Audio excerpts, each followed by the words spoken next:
गुरु वंदना का मंत्र नंबर 1। गुरुर्ब्रह्मा गुरुर्विष्णु गुरुर्ब्रह्मा गुरुर्विष्णु गुरुर्देवो महेश्वरः गुरुर्देवो महेश्वरः गुरुः साक्षात् परं ब्रह्म गुरुः साक्षात् परं ब्रह्म तस्मै श्री गुरवे नमः।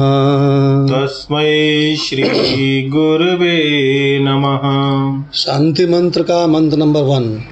ओम सहनाववतु ओम सहनाववतु सहनौ भुनक्तु सहनौ भुनक्तु सह वीर्यं करवावहै सह वीर्यं करवावहै तेजस्विनावधीतमस्तु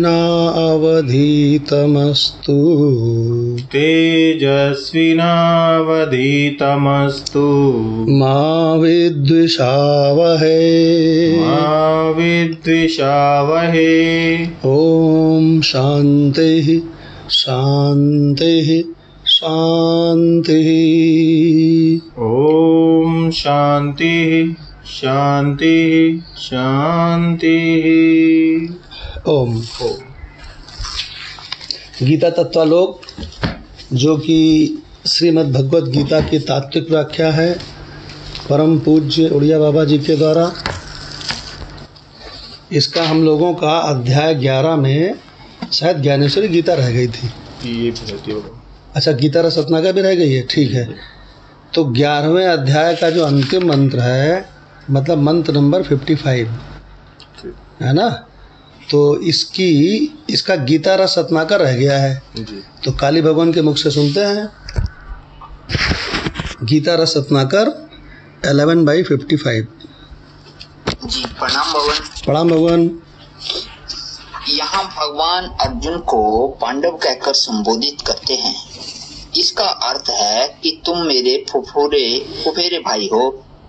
कुंती कृष्ण की बुआ जी हैं और उनके पति हैं पांडु। हमारी बुआ के तुम 5 बेटे हो और मैं तुम्हारे मामा का बेटा हूँ, इसलिए हम दोनों आपस में मेरे फुफेरे भाई हैं। तुम हमें बड़े प्यारे हो। पांडु माने धवल, धवलांतःकरण, बड़ा शुद्ध स्वरूप है तुम्हारा। पांडव संबोधन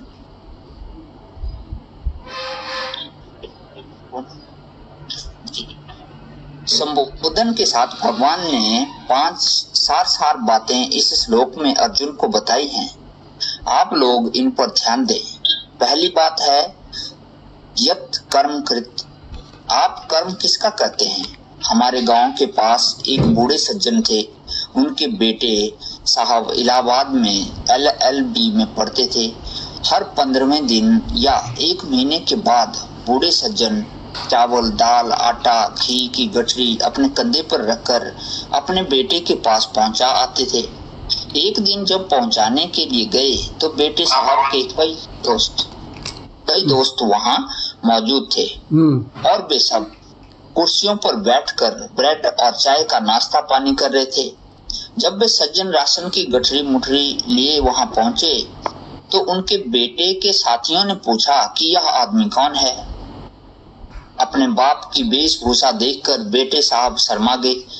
उन्होंने सोचा कि इन सब के बीच में हम अपने बाप का परिचय देंगे तो इनकी धोती, इनका चमरौधा जूता, इनके हाथ में डंडा और सिर पर गठरी देखकर हमारे साथी क्या कहेंगे। उनसे कह दिया कि यह मेरा नौकर है जो गांव से राशन लाया है। अब महाराज बाप ने सुन लिया। यह कथन तो चला गया भीतर और जाकर गठरी मुठरी रखकर डंडा रखकर बाहर आया और बोला कि भाइयों, मैं नौकर तो हूँ परंतु इनका नहीं, इनकी माँ का नौकर हूँ। तात्पर्य यह है कि किसके लिए काम करते हो? प्रश्न देवाय हविषा विधेयम। उससे आपको संकोच लगता है, शर्म आती है। अरे मत करो संकोच, मत करो शर्म। काम करना हो तो भगवान का काम करो। नौकरी करनी है, चाकरी करनी है तो भगवान की करो। चाकर राखो जी गिरधारी, भगवान के लिए काम करो, भगवान का काम समझकर करो। दुनियादारी का काम मत करो। तत्कर्म कृत, इसका यही अर्थ है कि कर्म करो परंतु भगवान के लिए करो। दूसरा सार वचन है मत परमः। मत परमः माने भरोसा किसका है? बोले कि काम करेंगे भगवान का और फल देगा दूसरा कोई। जैसे पुजारी पूजा तो करते हैं भगवान की और उन्हें तनख्वाह देते हैं मंदिर के मालिक। बोले कि नहीं, मंदिर के मालिक का भरोसा मत करो। जिसकी पूजा करते हो वही तुम्हें तनख्वाह देगा, दूसरे का भरोसा मत रखो। अरे वह तनख्वाह दे चाहे ना दे, 2 दिन तक भूखा ही रखे, भूखा ही रख लेगा तो क्या होगा? या विश्वास रखो कि हमको भगवान देते हैं, भगवान खिलाते हैं। यह तो अविश्वासी लोग हैं, अश्रद्धालु लोग हैं जो दूसरों का भरोसा रखते हैं। एक बार आपके जीवन में इस बात का विश्वास जम जाए कि भगवान आपको अपने हाथ से खिलाएंगे तो वह विश्वास अवश्य सफल होगा। इसलिए भगवान कहते हैं कि मत परमा, भरोसा रखो तो पूरी तरह से भगवान का। एक पंडित जी महाराज थे, वे एक हनुमान जी के मंदिर में जाकर कथा करते थे। वह मंदिर जंगल में स्थित था, वहाँ कोई आदमी आता जाता नहीं था। तो हनुमान जी ने सोचा कि यह पंडित महीने भर से यहाँ आकर कथा सुनाता है, कोई सुनने वाला तो आता नहीं, इसको मिलेगा कुछ भी नहीं, सो इसको कुछ देना चाहिए। तभी एक वैश्य सज्जन वहाँ आ गए दर्शन करने। इधर हनुमान जी ने किसी दूसरे आदमी से कहा, ए हो, यह पंडित जी 1 महीने से यहाँ कथा सुना रहे हैं तो इनको कुछ देना चाहिए ना। दूसरा बोला कि कितना देना चाहिए महाराज? हनुमान जी ने कहा कि कम से कम 1000 रुपए तो इनको देने ही चाहिए। उस दिन पंडित जी वहां नहीं थे। उस बनिए ने वह वार्तालाप सुना और पंडित जी के पास जाकर बोला कि महाराज, कल आपकी कथा की पूर्ण आहुति होने वाली है, कितनी दक्षिणा चढ़ेगी? पंडित जी बोले कि बाबा, कोई सुनने ही नहीं आता, दक्षिणा कहाँ से मिलेगी? बनिया बोला कि हमको ठेका दे दो। क्या ठेका दें? कि जितनी दक्षिणा आए उसमें से 500 रुपए तुम ले लेना और बाकी मुझे दे देना। तय हो गया महाराज। पंडित जी ने कहा कि मुझे तो 1 पैसा भी मिलने वाला नहीं था, या 500 तो मिले। बनिए ने 500 रुपए दे दिए। अब महाराज दूसरे दिन कथा हुई, लेकिन ना कोई आया, ना कुछ चढ़ावा चढ़ा। पंडित जी अपना पोथी पत्रा समेट कर जाने लगे। बनिए को आया गुस्सा। उसने कहा कि कल तुमने 1000 रुपए दक्षिणा चढ़ाने की बात कही थी, 500 तो मैंने दे दिया, अब 500 और क्यों नहीं दिए? वह तो हमें मिलते। उसने गुस्से में आकर हनुमान जी को लात मारी तो लात उसकी हनुमान जी के से सट गई। हनुमान जी बोले कि बेटा, 500 की व्यवस्था तो तुमने कर दी है, बाकी 500 की अब करो। 500 और तुम अब इनको दो, तब तो पांव तुम्हारा छूटेगा, नहीं तो बंधे रहोगे। तो मतलब यह है कि तुम भगवान की सेवा करोगे तो भगवान तुम्हारे योग क्षेम की व्यवस्था करेंगे। तीसरी बात है मत भक्तः, भक्ति भगवान की करो। भक्ति माने प्रेम। इसकी विशेष चर्चा अगले अध्याय में आएगी। ये 3 बातें ऐसी हैं जो करने की हैं। कर्म जितना भी करो भगवान के लिए करो, आश्रय भगवान का रखो और प्रेम भगवान से करो, जिससे प्रेम उसका आश्रय और उसकी सेवा। प्रेम, आश्रय और सेवा तीनों एक से 2 चीजें छोड़ने की हैं। संगवर्जितः निर्वैरः, दुनिया में किसी से आसक्ति मत करो और किसी से बैर मत करो। ये दोनों बातें छोड़ने की हैं और 3 पकड़ने की हैं। भगवान फिर बोले कि यह सा माम इति पांडवा, माम इति माम एति मुझे प्राप्त होता है, मेरे पास आ जाता है और मुझे जान लेता है।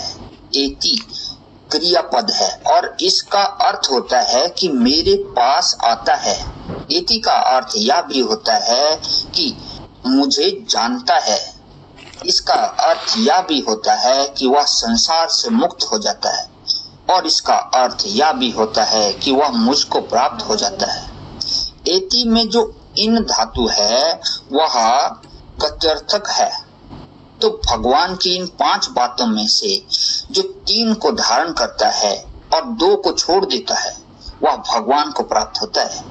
इसलिए भाई मेरे, आसक्ति और वैर, राग और द्वेष दुनिया में किसी से मत करो और प्रेम भगवान से, भरोसा भगवान का और सेवा भगवान की।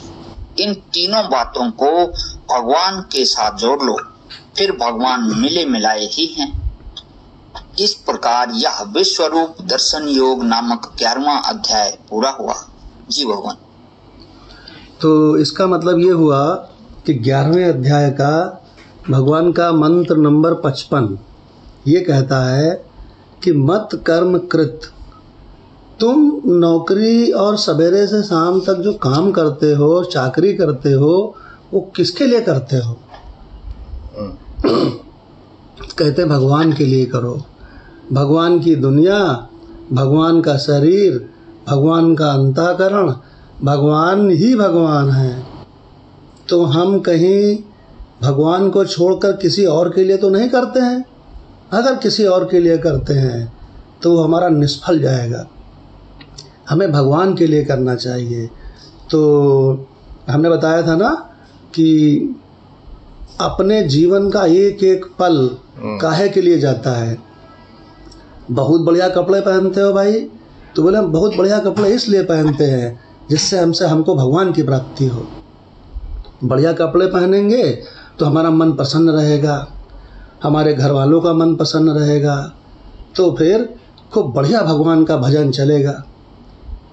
आपस में प्रेम रहेगा तो मन प्रसन्न रहेगा, तो भगवान का बढ़िया भजन चलेगा। अरे बहुत बढ़िया भोजन करते हो भाई, अरे बहुत बढ़िया भोजन है, मालूम क्यों करते हैं? भगवान की प्राप्ति के लिए।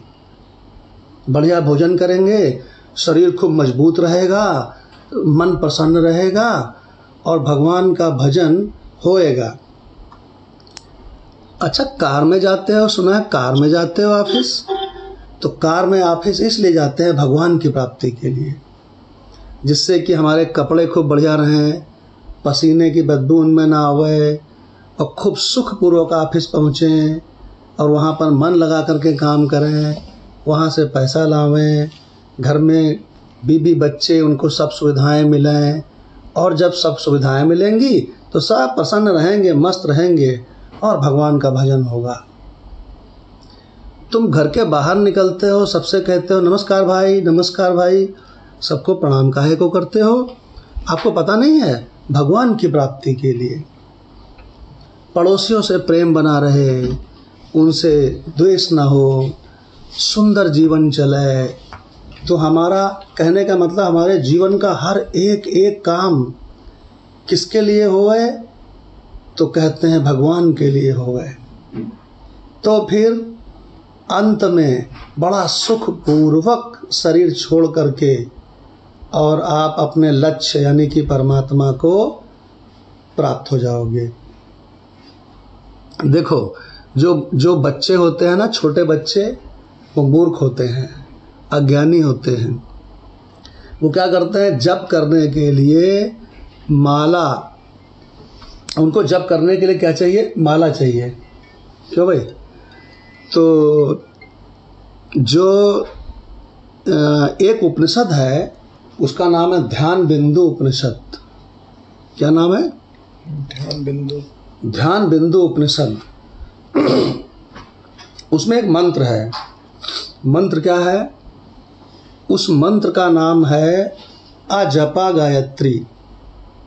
मतलब कहने का मतलब ये है कि तुम माला ढूंढते हो और जप करते हो, लेकिन उपनिषद में लिखा है, श्रुति माता बताती हैं जीवों को, यानी कि अपने बच्चों को कहती हैं माला भी मौजूद है और जाप भी चल रहा है। ये जो हमारी सांस है ना, वो हमारी आपकी सबकी सांसें हैं, ये सांस ही तो माला है। और ध्यान बिंदु उपनिषद में लिखा है कि जब चल रहा है, जब ये सांस बाहर आती है तो कहते हम, भीतर आती है तो कहते सो, सो अहम। भीतर आती है सो, बाहर जाती हम, सो अहम, सो अहम। माला भी है और देखो जाप भी चल रहा है। लेकिन जो इसे नहीं जानते हैं वो बाहर माला ढूंढते हैं और बाहर जाप करते हैं। और ये जो मंत्र है, इसको कहते हैं मंत्रों का राजा, मंत्रराज, ध्यान बिंदु उपनिषद। 21,600 बार ये जाप एक दिन में हो जाता है। 21,600 बार। तो कहते हैं जो समझदार है वो खाली इसको देखता है, बस देखता रहता है। क्या देखता रहता है? कि अखंड जाप चल रहा है भाई। वो दुनियादारी के चक्कर को नहीं देखता है। दुनियादारी में सब काम कर रहा है, सब जो करना है सब कर रहा है और बहुत आनंद में है। भाई मेरे, तुम तो इतने आनंद में हो जैसे तुमने एक बोतल पी रखी हो। तो बोले हाँ भाई, बहुत आनंद में है, बहुत शांति में है। बोले वो क्यों? अरे बोले भाई अखंड जाप चल रहा है, मैं तो खाली उसको देख रहा हूँ। भगवान, क्या आपको मालूम है कि गहरी नींद में जब पूरी दुनिया छूट जाती है तो ये अजपा जाप नहीं छूटता। गहरी नींद में भी श्वास कहती रहती है सो अहम, सो अहम, सो अहम। नित्य निरंतर जाप चल रहा है। 21,600 बार 24 घंटे में चल रहा है, चल गया। तो ये जो मंत्र है, ये ध्यान बिंदु उपनिषद का मंत्र क्या कह रहा है? सो अहम, वही हूँ मैं। और फिर उल्टात भी है, उल्टा होकर के भी क्या कहता है? अहम सह। सो अहम, मैं वही हूँ, अहम सह, वो मैं हूँ और मैं वो हूँ। जैसे कि मांडुक्य की श्रुति में, मांडुक्य उपनिषद में क्या कहते हैं कि सो अयम आत्मा, और फिर क्या कहते हैं? अयम आत्मा ब्रह्म। देखो इसका मतलब श्रुति माता हमेशा उसको लौटाती हैं। पहले ऐसे कहती हैं, फिर वैसे कहती हैं। आप देखो इन शरीरों का जीवन कैसे है, कुछ आता है तो कुछ लौटता भी है। श्वास बाहर जाती है, अगर ना लौटे तो ख़त्म कहानी, रामे राम सत्य है। क्यों भाई? तो ये श्वास जाती है तो लौटती है। इसी तरह से जो परीक्षित जी थे, है ना, तो परीक्षित जी को जब ये पता चला कि 7 दिन बचे हैं, 7 दिन में सब खत्म हो जाएगा, ना मैं राजा रहूँगा, ना ये प्रजा रहेगी, ना रिश्ते नाते रहेंगे, ना ये शरीर बचेगा। तो परीक्षित जी को जब ऐसा पता चला तो परीक्षित जी तुरंत राज्यपाट छोड़ करके और जा करके नदी के किनारे बैठ गए। और वहाँ पर उन्होंने, चूँकि सम्राट थे, चक्रवर्ती सम्राट थे, तो वहाँ पर बड़े बड़े ऋषियों मुनियों को उन्होंने बुलाया और उन्होंने कहा ये बताओ कि अगर किसी के पास 7 दिन बचे हों तो वो कैसे अपना जीवन जिए सबसे बढ़िया तरीके से। 7 दिन बचे हों तो खूब आपस में चर्चा हुई, खूब निर्णय हुआ। किसी ने कहा महाराज कर्मकांड करो, किसी ने कहा महाराज उपासना करनी चाहिए भगवान की, किसी ने कहा महाराज मृत्युंजय जाप करना चाहिए, है ना। तो वहाँ पे जो ब्रह्मनिष्ठ महात्मा आए, उन्होंने उनसे सबसे कहा कि तुम सब मूर्ख हो, बच्चे हो, चुप रहो, तुम्हें कुछ नहीं पता है। अगर 7 दिन बचें तो अपने स्वरूप को पहचान लेना चाहिए। इसीलिए पूरा का पूरा भागवत, जो भागवत महापुराण है, जिसमें कि सुखदेव जी ने परीक्षित जी को सुनाया है, उसमें पूरे में अंतिम निर्णय फिर क्या हुआ उस चक्रवर्ती सम्राट के यहाँ, परीक्षित के यहाँ। क्यों ना भगवान जी, भागवत कथा का आयोजन हुआ और स्वामी सुखदेवानंद जी को बुलाया गया। हाँ, तो इसका मतलब अंतिम निर्णय वहाँ पर यह हुआ सारे ऋषियों मुनियों में कि 7 दिन बचे हों तो परमात्मा स्वरूप का ज्ञान प्राप्त करके और उसमें स्थित हो जाना चाहिए। ये 7 दिन में कर लो, और कर्मकांड, उपासना, योग, ध्यान, दान, तीर्थ, मैं मेरा, अरे भाई नहीं, ये नहीं। पूरी भागवत का देखो आपको निचोड़ बता दिया हमने। पूरी भागवत का निचोड़ ये है कि हमको 7 दिन बचे हों, खाली 7 दिन जीना है बस। तो 7 दिन में क्या कर डालो? ये कर डालो कि परीक्षित जी ने 7 दिनों में अपने स्वरूप को पहचाना, और पहचानने के बाद उनको शरीर छोड़ने का शऊर आ गया। और शरीर छोड़ने का शऊर क्या है? क्या बोले थे आखिरी में? अहम ब्रह्म परम धामम, बोले थे कि नहीं? अब वो कहाँ बैठे हैं? राणा भगवान से पूछते हैं, जागृत में बैठे हैं कि स्वप्न में कि सुषुप्ति में कि आत्मा में? आत्मा में स्थित हो गए, तीनों आत्मा में बैठे हैं। और कैसे बैठे हैं? अहम ब्रह्म परम धामम। अब देखो यहाँ पर भागवत ने भी उपनिषदों को फॉलो किया, और ये मंत्र भी उल्टा, ये भी फिर उल्टा होकर के बोलता है। ब्रह्माहम ब्रह्म अहम परमं पदम। पूरी की पूरी भागवत का निचोड़ आपको बता दिया। समझो, भागवत पढ़ लिए। देखिए, अच्छा वो कहाँ बैठ गए परीक्षित जी? परीक्षित जी वहाँ बैठ गए जहाँ मृत्यु की पहुँच नहीं है। वेद कहते हैं मृत्यु की पहुँच नहीं है ब्रह्म में। मृत्यु की पहुँच, मृत्यु कहाँ की चीज़ है? अरे बहुत हंसोगे, ये जो जागने वाला संसार है ना, यहाँ मृत्यु है। और चूंकि इसकी थोड़ी बहुत टेढ़ी मेढ़ी यादें स्वप्न तक चली जाती हैं, तो स्वप्न में भी मृत्यु है, वो भी मन में है, मानसिक है। और सुषुप्ति में, गहरी नींद में मृत्यु की पहुँच नहीं है। देखिए भगवान, तो अपने परीक्षित जी ब्रह्म ज्ञान पा के 7 दिन में कहाँ बैठे थे? राणा भगवान अपने आप में स्थित हो गए। वो वहाँ बैठे थे जहाँ मृत्यु के बस की बात नहीं है पहुँचना। और क्या कह रहे हैं? अहम ब्रह्म परम धामम, मैं ब्रह्म रूपी परम धाम हूँ, जिसमें जागृत, स्वप्न, सुषुप्ति तीनों सपने के समान ऐसे भासती हैं और चली जाती हैं। जागृत, स्वप्न, सुषुप्ति, इन तीनों का मोल भगवान स्वप्न से ज़्यादा नहीं है। इनकी तीनों की कीमत कितनी है? 3 सपना खरीद लो। हाँ। आज राणा भगवान के यहाँ सत्संग हो रहा है, तो सीमा भगवान भी बैठी हैं। सीमा भगवान, इनकी कीमत, जागृत की कीमत, सपने की कीमत और सुषुप्ति की गहरी नींद की कीमत कितनी है? तो वेद के मंत्र बताते हैं। तुम्हारे सपने की कीमत कितनी है? अरे कहीं सपने की कोई कीमत है? ससुरा बिल्कुल क्या बोलते हैं, छटाक भर का है। तो वेद मंत्र कहते हैं जागृत संसार भी छटाक भर की कीमत का है, और गहरी नींद भी छटाक भर की है। तो भगवान, इसका मतलब क्या हुआ? आज के सत्संग में समझ लो, अगर कभी परिस्थिति बन जाए कि देह छोड़नी है, तो क्या सावधानी करनी चाहिए? देह छोड़ने का शऊर सीखो। क्या सावधानी करनी चाहिए? अहम ब्रह्म परम धामम, ब्रह्म अहम परमं पदम। यहाँ भी श्रुतियों की तरह लौटाया गया मंत्र को। पहले मैं से चले ब्रह्म की ओर, अहम ब्रह्म परम धामम, फिर लौटे उधर से ब्रह्म अहम परमं पदम। जब हनुमान जी ने लंका जलाई थी, तो खाली उलट के जलाई थी कि पलट के भी जलाई थी?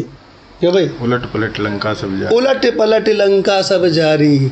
ऐसा ना हो कि रावण के किसी दुष्ट राक्षस का छप्पर बच गया हो, तो पलट के भी जला दी। उलट पलट लंका सब जारी। गुरु भगवान हमेशा हमसे कहते थे कि बेटा, उलट पलट लंका सब जारी, और कूद पड़ा पुनि सिंधु मझारी। तो उसके बाद कूद कहाँ गया? जहाँ शीतलता ही शीतलता है, वहाँ कूद कूद के नहा रहे हैं हनुमान जी। शीतल शीतल, खूब प्रसन्न हो के नहा रहे हैं उछल उछल के। शीतलता ही शीतलता में है।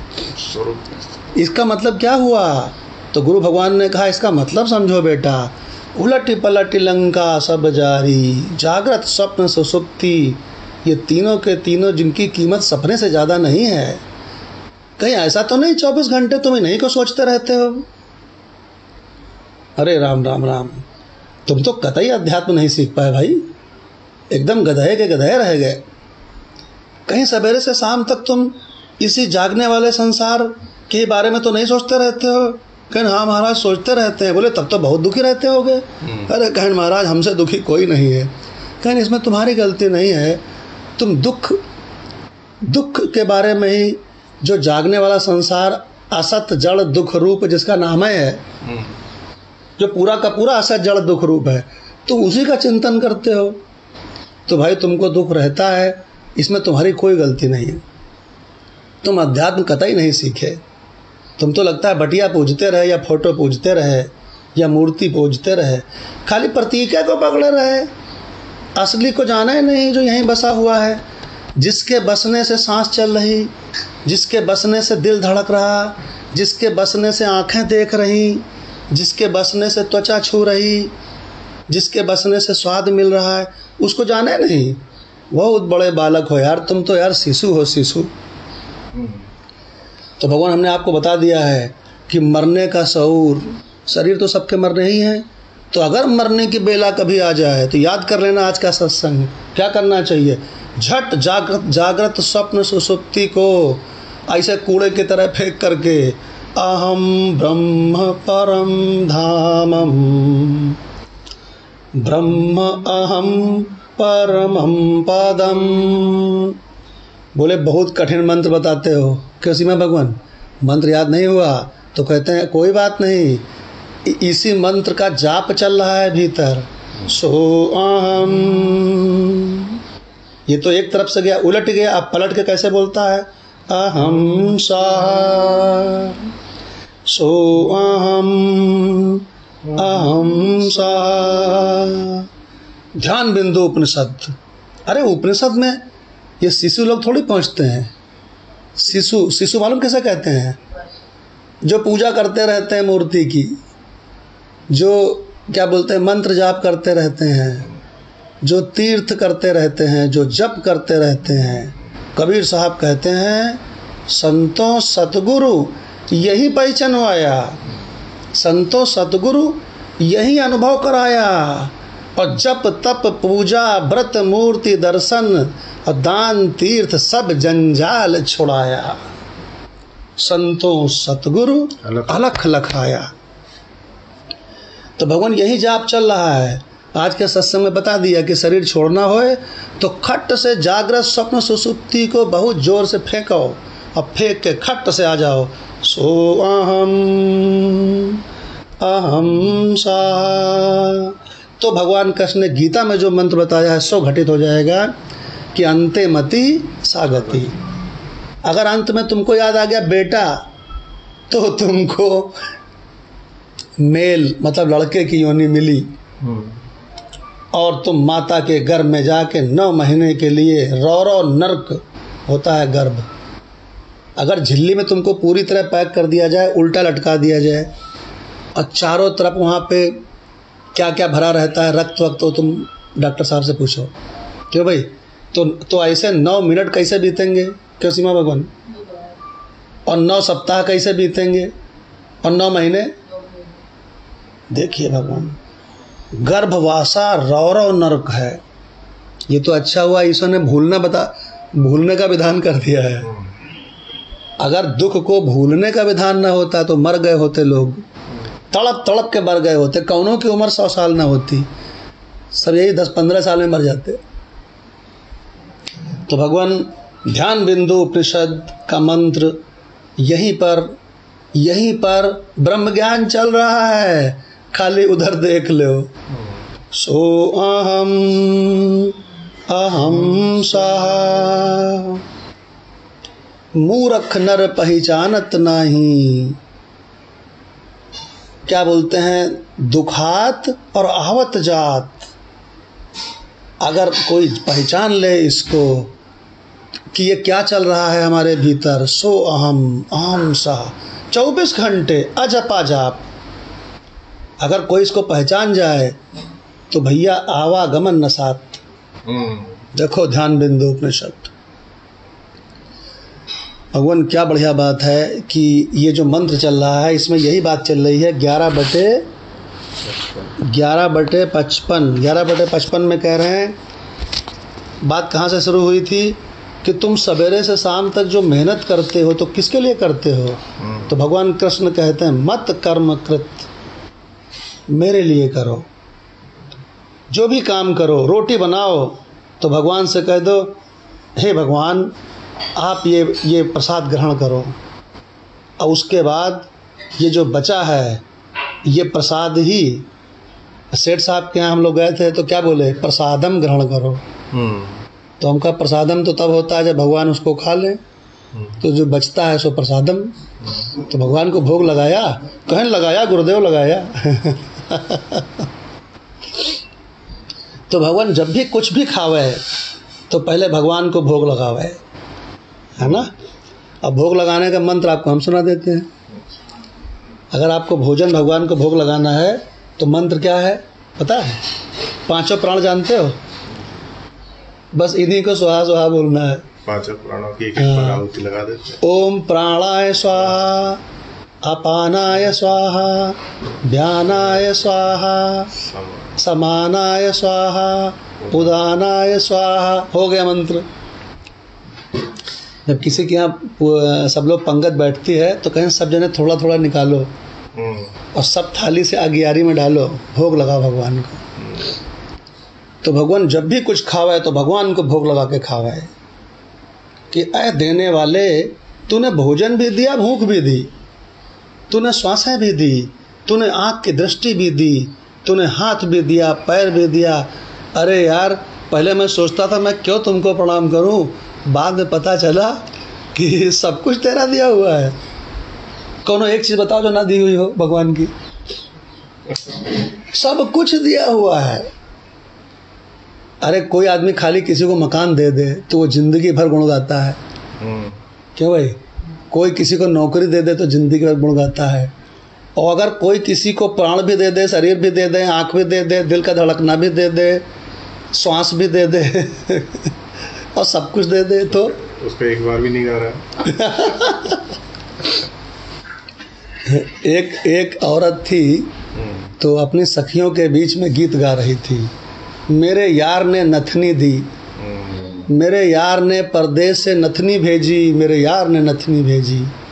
बगल में सूरदास जी जा रहे थे तो उन्होंने कहा नथनी दीनी यार ने, उससे इतना प्रेम, और नाक दिया करतार ने। क्यों?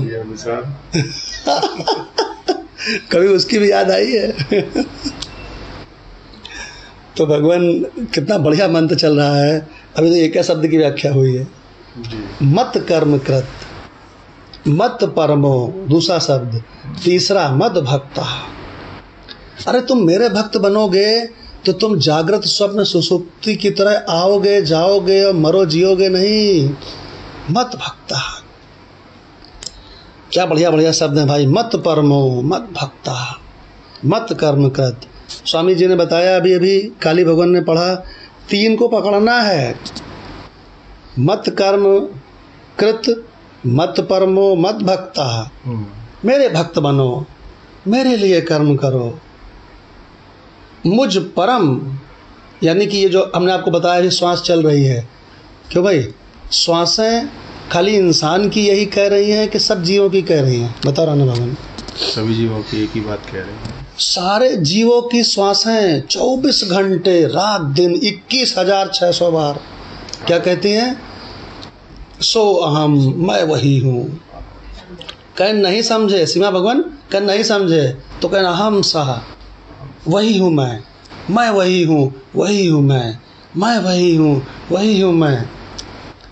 और आज तक राणा भगवान कितने जने समझे इसको? जब को मंदिर में देखो माला धरी होगी, भगवान कबीर साहब को जब समझ आया ना ये मंत्र, तो उन्होंने माला को उठा के फेंक दिया पानी में, माला को बहती नदी में फेंक दिया। क्यों भाई? भगवान ये तो क्या बोलते हैं, बालकपना है, बच्चे हैं जो जपते हैं, जिनको माला चाहिए। वो हमारे डॉक्टर राकेश जी क्या कहते हैं, जो माला में फंसा है वो माला माल क्या होगा। और जो फूल में फंसा है सो अंग्रेजी वाला फूल है। तो भगवान बहुत सुंदर सुंदर बातें इसमें आई। तो ऐसा करते हैं, इसकी व्याख्या तो लगभग हो गई है। तो राणा भगवान के मुख से सुनते हैं ज्ञानेश्वरी गीता। 11/55 का अर्थ संत ज्ञानेश्वर, जो कि महाराष्ट्र में भगवान की तरह पूजे जाते हैं, उन्होंने भगवान कृष्ण के इस मंत्र का क्या अर्थ किया है जी। 11/55 राणा भगवान के मुख से। जी भगवान स्वामी जी कह रहे हैं कि जो एकमात्र मेरी प्रसन्नता के लिए ही सारे कर्मों को करता है, मत कर्म कृत, मत कर्म सीमा भगवान, मत कर्म कृत, अपने संपूर्ण कर्म किसकी प्रसन्नता के लिए करता है? उसी कन्हैया के, उसी भगवान के प्रसन्नता के लिए जी। और एक भी गलत काम करता नहीं है, सोचता भी नहीं है। क्यों? कन्हैया देख रहा है भीतर बैठा। उपदृष्टान्वंता। जरा सा हमने किसी के बारे में नेगेटिव सोचा तो देखे, अब अवगुण करूं तो को कैसे भाऊं? तो तुझको मैं कभी पसंद नहीं आऊंगा, तू मुझको संसार के चिंतन में लगाए रखेगा। हाँ। जो एकमात्र मेरी प्रसन्नता के लिए ही सारे कर्मों को करता है, जिसे जगत में मेरे अतिरिक्त और कुछ भी भाता नहीं, तथा जिसके लिए इहलोक और परलोक दोनों मैं ही हूँ। वाह। जिसने अपने जीवन का फल मुझे ही निश्चित कर रखा है, जो भूत शब्द को ही एकदम भूल जाता है, क्योंकि उसके दृष्टि में सर्वत्र मैं ही समाया हुआ प्रतीत होता हूँ। और इस प्रकार जो अपने अंतःकरण को पूर्णतः निर्वैर बनाकर सर्वत्र संबुद्धि रखता है, उस भक्त का जिस समय यह त्रिधातुक कफ वात पित्त शरीर छूटता है, उस समय हे पांडव, वह भक्त मेरे स्वरूप के साथ मिलकर एक हो जाता है। इतना कहकर संजय ने धृतराष्ट्र से कहा, जिसका उदर इतना विशाल है, जिसमें समूचा ब्रह्मांड समाविष्ट हो जाए, और जो करुणा रस से रसाल है, उन श्री कृष्ण देव ने पांडु कुंवर से ये सब बातें कहीं। भगवान की ये सब बातें सुनकर अर्जुन आनंद लक्ष्मी से संपन्न हो गया। वाह।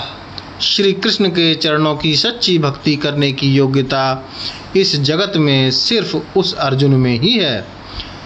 उसने देव की दोनों ही मूर्तियां खूब ठीक तरह देखी थीं, और उसे विश्व रूप की अपेक्षा कृष्ण मूर्ति अधिक भाई थी।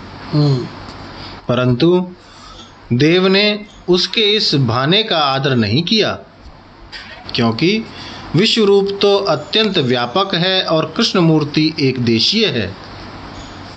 भगवान को कृष्ण मूर्ति भजन करना चाहिए। क्यों? भगवान को कृष्ण मूर्ति भजन करना चाहिए कि विश्व मूर्ति? क्यों भाई? बता रहा ना भगवान।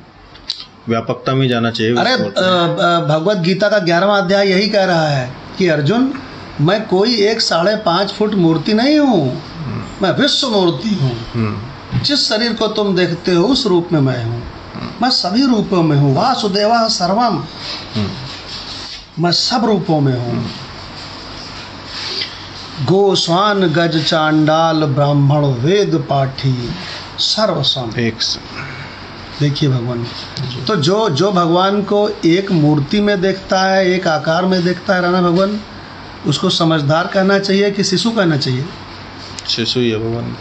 और जो भगवान को सब रूपों में देखता है, यहाँ तक कि अपने इस रूप में भी देखता है, सब रूपों में देखता है, उसकी भगवत दृष्टि का कभी लोप होता है? कभी नहीं। जो आप सहित देखता है उसकी। अज्ञानी तो मंदिर जाता है 5 मिनट के लिए, और ज्ञानी चूंकि सब में भगवान देखता है, इसलिए 24 घंटे मंदिर में ही रहता है। मंदिर में सोता है, मंदिर में खाता है, मंदिर में नौकरी करता है, मंदिर में ही रहता है हर समय।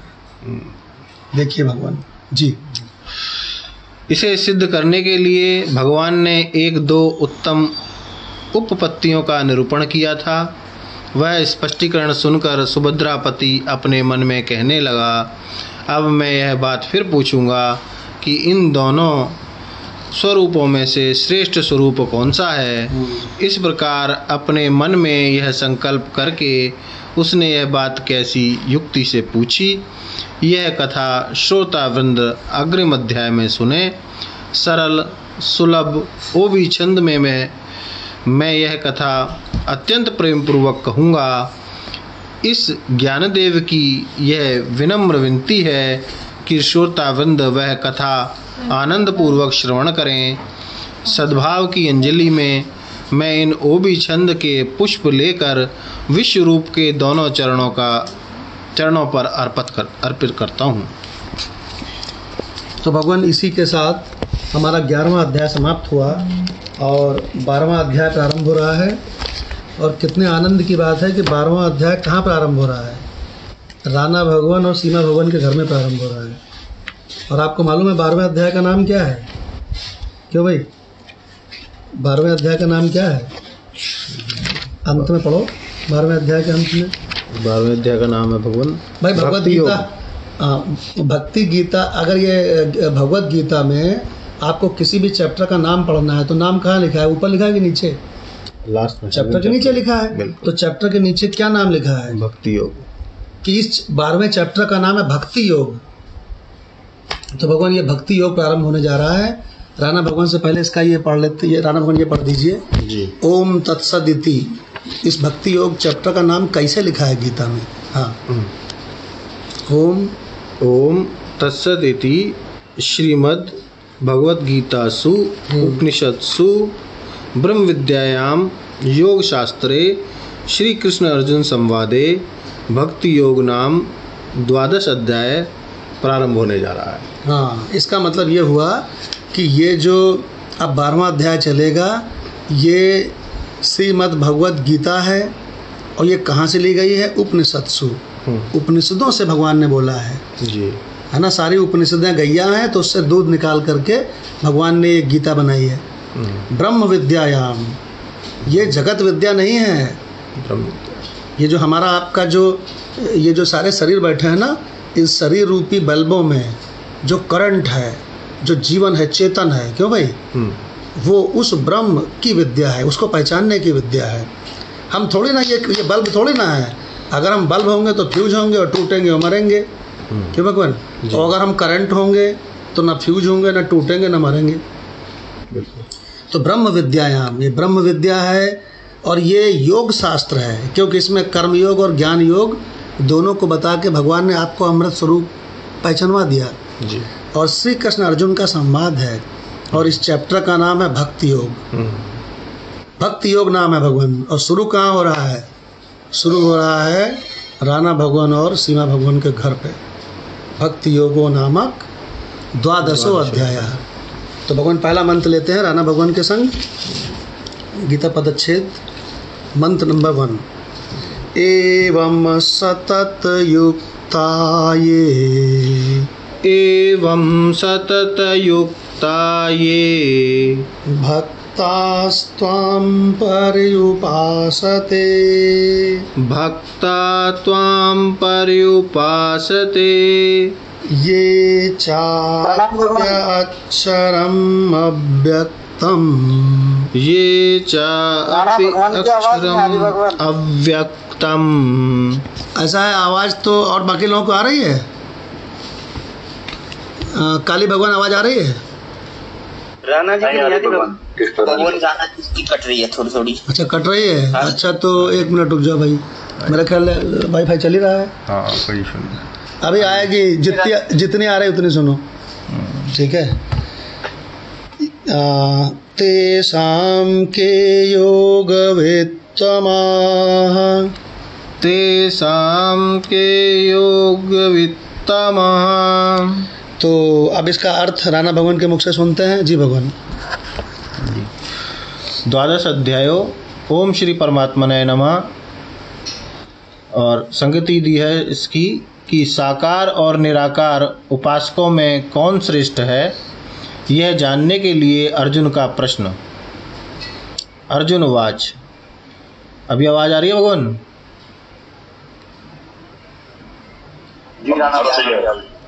ठीक है, ठीक।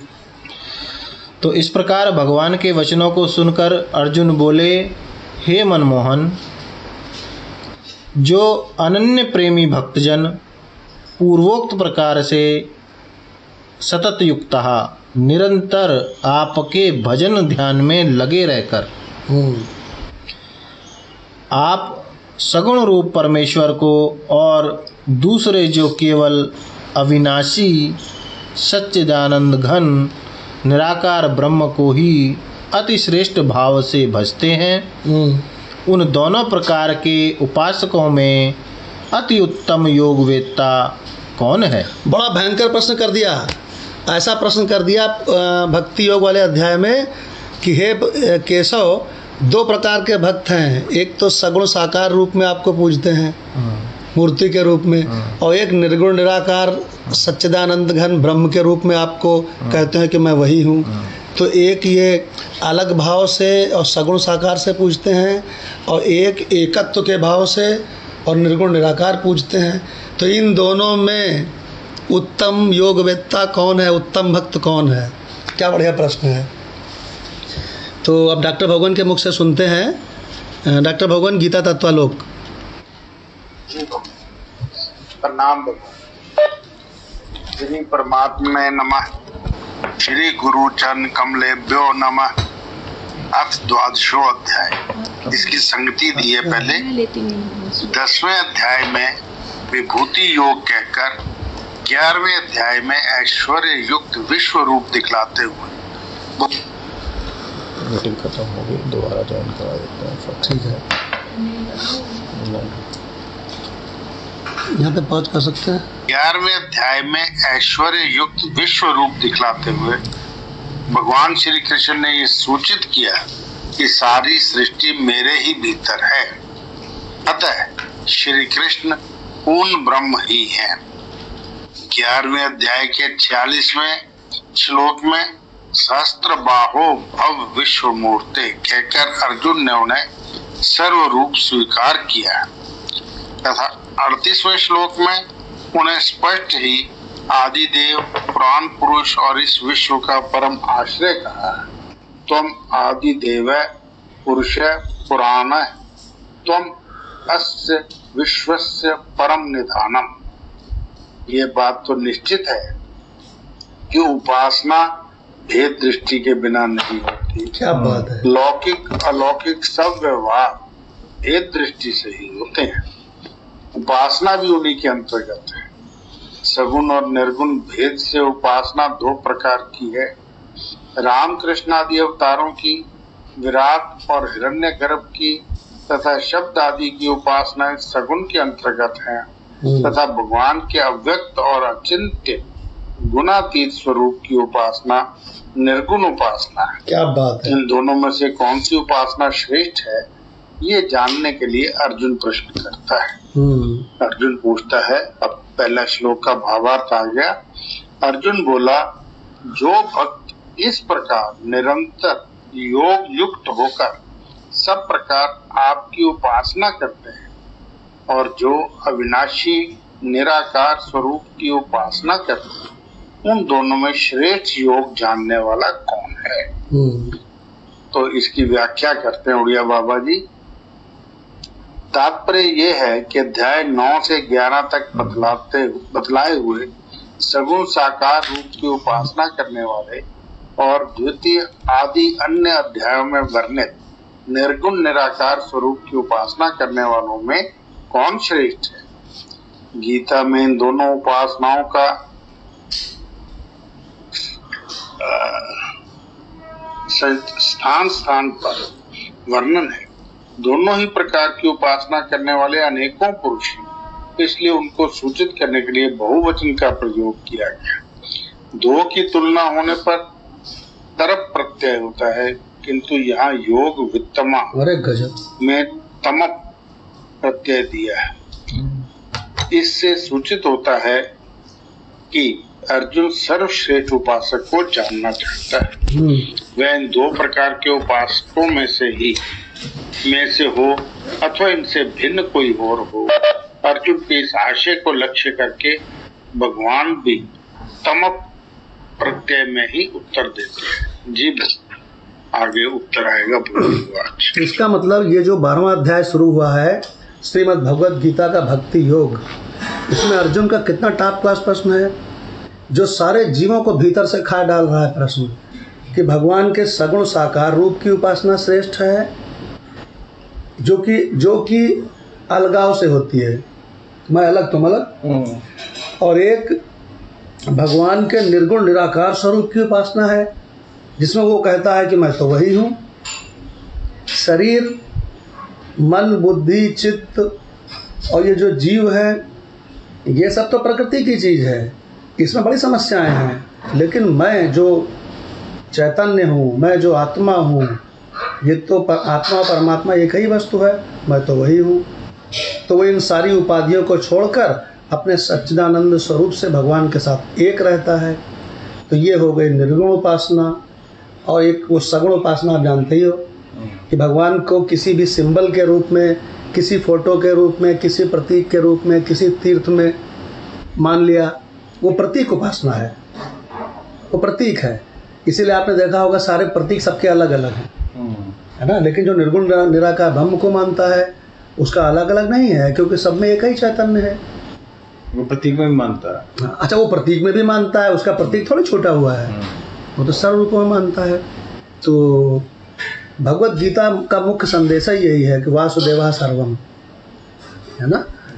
तो भगवान अर्जुन का प्रश्न कितना बढ़िया है कि ये वाला उपासक श्रेष्ठ है या वो वाला उपासक श्रेष्ठ है, यहाँ से ये शुरू हो रहा है। तो भगवान समय काफ़ी हो गया है, अब इस मंत्र के आगे कर लेंगे। अभी हम लोग ऐसा करेंगे, कम से कम 3 मिनट हम लोग अपने परमात्मा स्वरूप में इस पूरे प्रकृति को माइनस करके अपने परमात्मा स्वरूप में बैठेंगे, कम से कम 3 मिनट, उसके बाद सत्संग समाप्त होगा।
जो हमारा स्वरूप है वही आपका स्वरूप है, वही सबका स्वरूप है।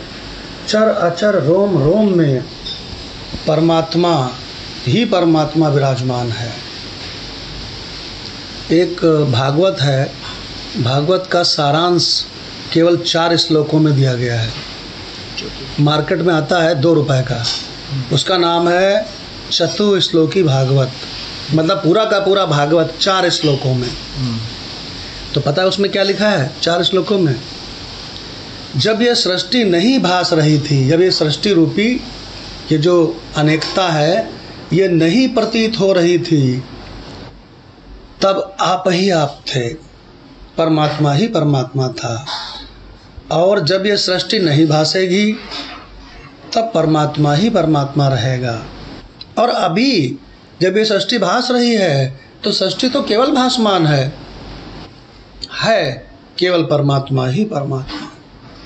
परमात्मा ही था, परमात्मा ही है, परमात्मा ही रहेगा।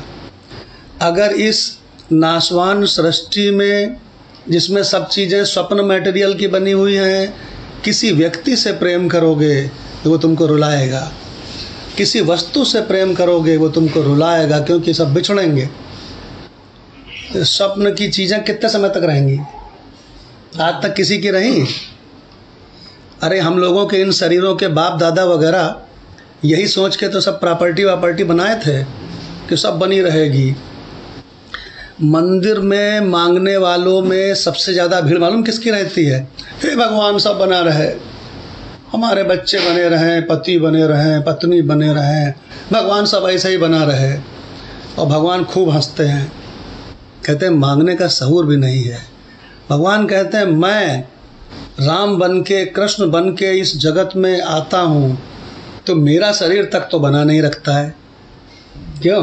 तुमको लज्जा नहीं आती? मांगने की तमीज़ नहीं है? मांगना है तो मुझ परमात्मा स्वरूप को मांगो। क्यों भाई? ये शरीर बना रहे, ये क्या बेवकूफ़ी की डिमांड है? कराना भगवान ईश्वर ये वरदान दे सकता है कि शरीर बना रहे तुम्हारा?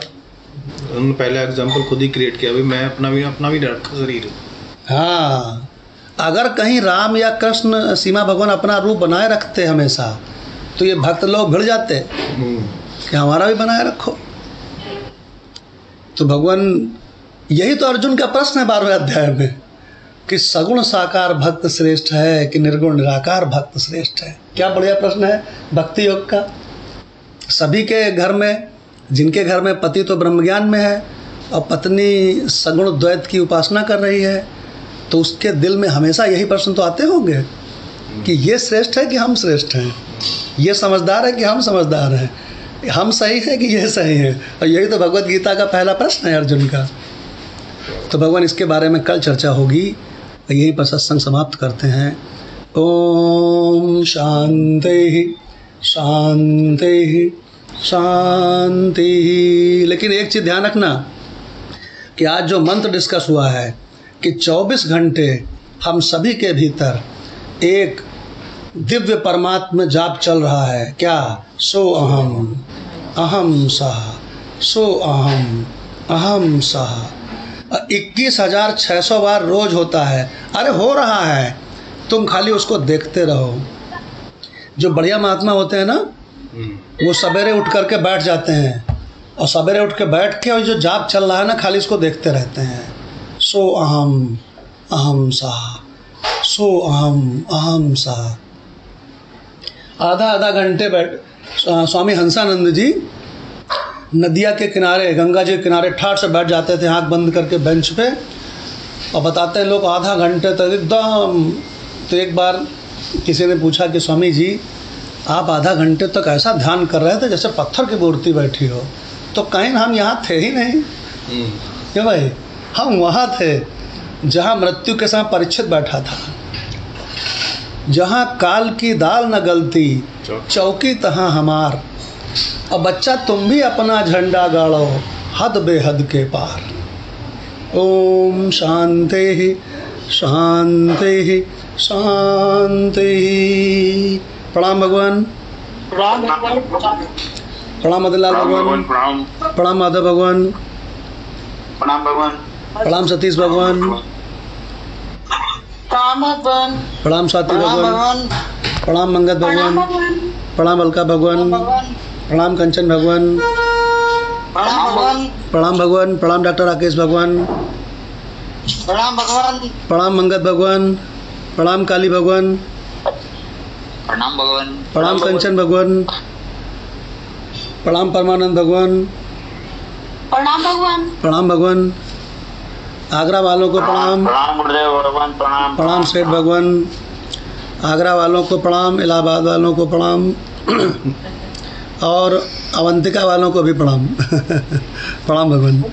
तो आज खुल नहीं पाया, बहुत ट्राई करता रहा।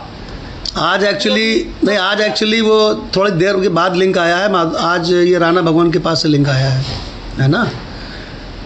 तो ठीक है भगवान, बात चलिए कोई बात नहीं।